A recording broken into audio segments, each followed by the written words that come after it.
शीश महल में रहने वाले कहाँ समझते दाने को, शासन सत्ता के दम पर तैयार खड़े दफनाने को। और जाने क्यों सिस्टम बन बैठा दुश्मन अन्न के दाता का, खाते थे जो अन्न हमारा दौड़े हमको खाने को। इनकी बिल्कुल उम्मीद नहीं है जी, एक नंबर के जो हैं हराम आदमी है, कोई उम्मीद नहीं है किसी भी कीमत पे। कि मोदी जी जो है ना बीजेपी के प्रधानमंत्री हैं, वो पूरे देश के प्रधानमंत्री नहीं है, ऐसा हमें लगने लगा है। जब किसानों ने आपसे ये 3 कानून मांगे ही नहीं थे तो क्यों आप कोरोना काल में गुपचुप तरीके से लाए? तो आखिर कौन सी ऐसी पार्टी होगी जो देश की, किसानों की, जनता की, सबकी परवाह करेगा, संजोएगा सबको? तो हर सरकार से लड़ेंगे, हर सरकार से लड़ेंगे किसान, हर सरकार से जो भी आओगी उसी से अपना करेंगे। मजबूरी है किसान के साथ जो है कोई सी सरकार नहीं है, तो इसलिए किसान तो लड़ता होगा।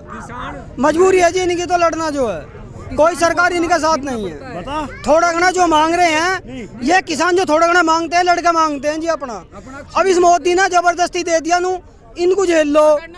तो मैडम हमें शक ये है कहीं योगी जी ने भी ये कानून लागू ना कर रखे हो और मिल वालों के दबाव में, इधर किसान के दबाव में रेट ना खोला हो। आज तक कोई रेट नहीं खोला, किसी पर्ची पे कोई रेट नहीं। करीब लगभग 12, 14, 15 हजार करोड़ का गन्ना यूपी का 3 महीने मिल वालों पे जा चुका, 15 हजार करोड़ का। आज तक किसी को ये नहीं पता तुम्हारा गन्ना क्या भाव गया मिल में, आपको क्या भाव मिलेगा, कब पेमेंट मिलेगा। तो क्या लग रहा है आपको, अब यहाँ से बुद्धि शुद्धि होगी व्यापारी वर्ग की, केंद्र सरकार की, राज्य सरकार की? इनकी बिल्कुल उम्मीद नहीं है जी, एक नंबर के जो हैं हराम आदमी है, कोई उम्मीद नहीं है किसी भी कीमत पे कि ये सुन ले हमारी, ये बिल्कुल नहीं सुनेंगे जी हमारी। ये क्या कह रहे हैं आप, क्या कह रहे हैं, बुद्धि शुद्धि हो जाएगी? ये हवन हमने इसीलिए किया ताकि उनकी बुद्धि शुद्धि हो। जब वायुमंडल शुद्ध हो जाए सवन से तो उनकी बुद्धि भी शुद्ध हो जा। आपको लगता है? आपका जी बिल्कुल नहीं लगता, एक नंबर के हराम है, हमें नहीं लगता किसी कीमत पे भी हो जाएगा जी। हो बुद्धि शुद्धि इनकी हो, मतलब धार्मिक कर्म कांडों से भी कुछ नहीं होगा जी। इनकी बुद्धि जिसकी भ्रष्ट हो ना उसका कुछ नहीं होता जी। वीर बहादुर था, बहुत बढ़िया आदमी थे, सब कुछ है। हम लोग कह रहे हैं तमें इनकी बुद्धि शुद्धि कभी नहीं हुआ शुद्धि, उन्होंने शुद्धि कह दी ही ओपनिंग के दिन ही। हम जो है थोड़ा घना कंप्रोमाइज कर सके हैं, पर ये कानून नहीं बदले। नू कह रहे हैं किसान खुशहाल है, या खुशहाल है ना जरूरत क्या ही थिएटर होगी जो है, क्यों है जबरदस्ती थोप रहे हैं ये? अरे खुशहाल है तो हमें खुशहाल रहने दो, तो हम बर्बाद करने के चक्कर में रहे हैं, तो हम बर्बाद करके छोड़ देंगे। तो जो इनको नू कह रहे हैं हम किसानों के पक्ष में हैं, 2.5 महीने में हमारा रेट डिक्लेयर ना हुआ कि मीनू किसानों को रेट के दे दे, तो हमारा है कि ये हम करके सके हैं, ये कौन से हमें दे सके हैं? इन्होंने करा है, इन्होंने कही हम 2022 में किसान का जो है दुगना कर देंगे जी, इनकम जो कर देंगे।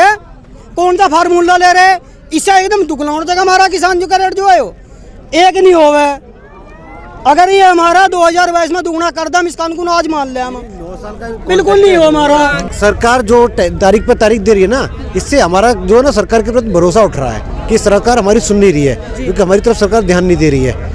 तो आज ये हवन कुंज यहाँ पर किया जा रहा है, आयोजन ये किया जा रहा है, धार्मिक कर्मकांड है, ईश्वर से प्रार्थना है, तो इसमें क्या लग रहा है कि मोदी जी की आत्मा, उनके विचार शुद्ध होंगे, कैबिनेट की विचार शुद्ध होंगे, नया फैसला जो आएगा सही आएगा, हक में आएगा जी।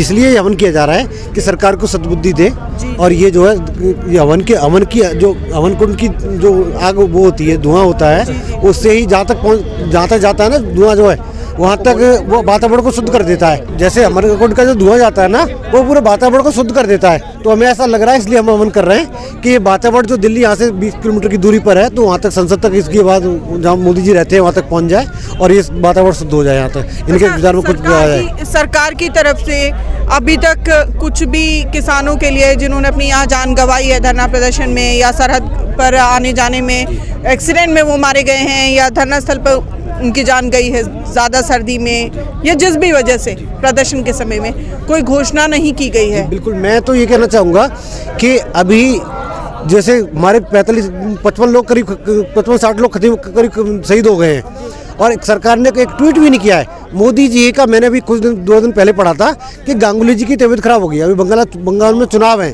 तो गांगुली जी को उन्होंने मोदी जी ने फ़ोन किया है। हम भी उनके स्वास्थ्य की कामना करते हैं कि उनका स्वास्थ्य जल्दी ठीक हो, छुट्टियों के घर भी आ गए हैं वो अपने। पर मैं कहता हूँ कि भाई इनका उधर सरकार की, क्योंकि हमें ऐसा लगता है कि मोदी जी जो है ना बीजेपी के प्रधानमंत्री हैं, वो पूरे देश के प्रधानमंत्री नहीं है, ऐसा हमें लगने लगा है जो हम किसान हैं। अच्छा, बीजेपी को लेकर के आई थी जनता, क्योंकि ये बहुल जो यहाँ पे संख्या है हिंदू राष्ट्र बनाने की बात की जाती है, हिंदुओं की है, हिंदू धर्म के मानने वाले यहाँ ज़्यादा हैं हिंदुस्तान में। तो आज क्या ऐसा हो गया है कि अपने ही धर्म के जाति के लोगों का अनिष्ट हो रहा है? देखिए, मुझे लगता है कि ये सरकार केवल धर्म की राजनीति करती है, बाकी धर्म से उसे कोई लेना देना नहीं है, क्योंकि धर्म से लेना देना नहीं था तो राम मंदिर का मुद्दा क्यों छेड़ा?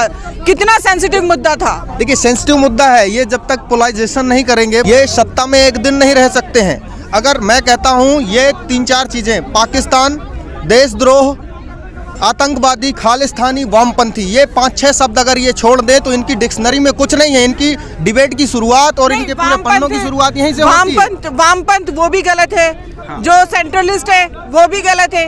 और बात जब यहाँ आ जाती है हिंदू समाज के एकजुटता की, तो जहाँ मोदी जी ध्रुवीकरण करते हैं, राजनीति करने के लिए सारे हिंदुओं को एकत्रित करते हैं कि राम मंदिर बनाएंगे, राम मंदिर बनाएंगे। पूरा देश आपस में लड़ भिड़ गया जी, है ना। कोरोना कहाँ से नया शोषा आ गया। आज शिक्षण प्रणाली वो ध्वस्त है, व्यापार वो चौपट है। आप जीडीपी को देखेंगे वो भी पूरी तरह से नष्ट हो चुकी है। आज कृषि का क्षेत्र बचा था वो भी खत्म। तो अब क्या आगे होने वाला क्या है?